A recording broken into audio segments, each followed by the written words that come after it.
Hello, let's explore the participation dimension of fire. Access to resources such as land, water, forest, and so on is key to improve the capacity to adapt to disaster and climate change impact. However, accessibility to those resources is threatened by human activities and decisions that cause significant changes to the environment. For example, mega infrastructure and commercialized monoculture. Therefore, participating in decision-making and being able to influence decisions that determine access to resources is crucial to reducing vulnerability and strengthening resilience. Participation dimension of fire emphasize four aspects or conditions that would enable meaningful and effective participation, particularly of disadvantaged and vulnerable groups. Access to information.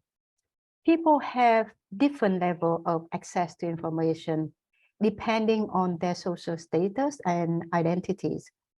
Information might be sent to the heads of the household, who often are men, in language of the mainstream that ethnic minority people, particularly women and elderly, might struggle to understand, using technical terms which might cause more confusion than clarity. Therefore, access to information is not only about ensuring information is physically delivered to everyone who are affected or potentially affected by decisions, but also to ensure the information is understood by the recipient. That's what equal and inclusive access to information is about. Free, prior, and informed consent, EPIC, is a well-known principle that applies to investments that involve land concessions. People who are affected by the investment can choose whether or not to accept the deal based on full disclosure of information without coercion. Equal and inclusive access to information is an integral part of EPIC, but it's important to note that a community is not a homogeneous group. There is social hierarchy, bias, stereotype, and marginalized group within a community. Therefore, to unveil and address inequality in EPIC process, it is important to ask who is informed, who gives consent, who are coerced. There are many invisible barriers hindering disadvantaged and vulnerable groups from participating in public deliberation. Those barriers are characterized by not only gender, but also ethnicity, caste, age, wealth, education level, sexual orientation, physical ability, etc. For example, women might not attend important meetings as invitations are sent to the head of the households that are assumed to be men. If women attend, they have different ways of expressing their view, like buzzing side talk, rather than public speaking. People of lower caste or poor families are often excluded or forgotten to be invited to meetings, while persons with non-binary gender identities are ignored altogether. Physical accessibility to venues and the language spoken in meetings are other barriers to active and meaningful participation of persons with disabilities and ethnic minorities.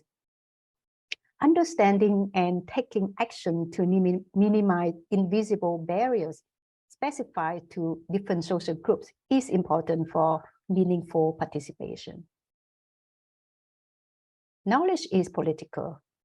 Technical knowledge is hard, and hard science is legitimized and prioritized over traditional wisdom and experience of local and indigenous people. Women's knowledge is often not recognized and deemed unimportant compared to men's.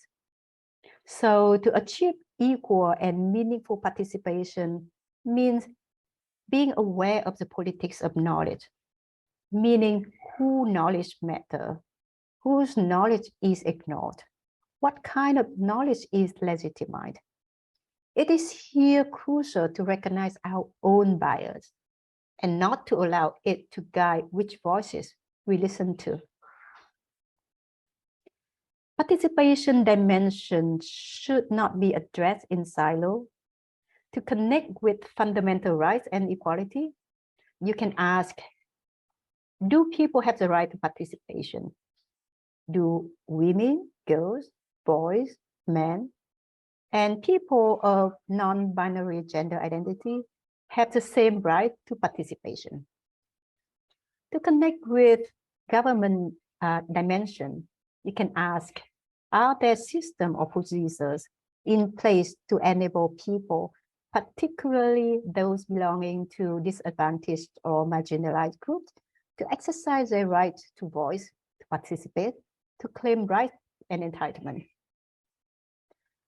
To connect with non-discrimination dimension, you can ask, is there any institutionalized exclusion to participation in public deliberation on the basis of social status such as gender, age, class, caste, ethnicity, health, migrant?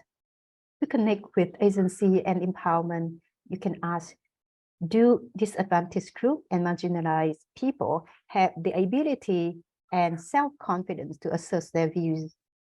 To connect with social norms, you can ask, are there any invisible stereotypes and cultural practices that exclude certain group of people within a community from participating in public meetings? So these are areas that need to pay attention to in order to promote meaningful, equal, gender-sensitive and effective participation of women, men, and other gender identities. Thank you for attending this module.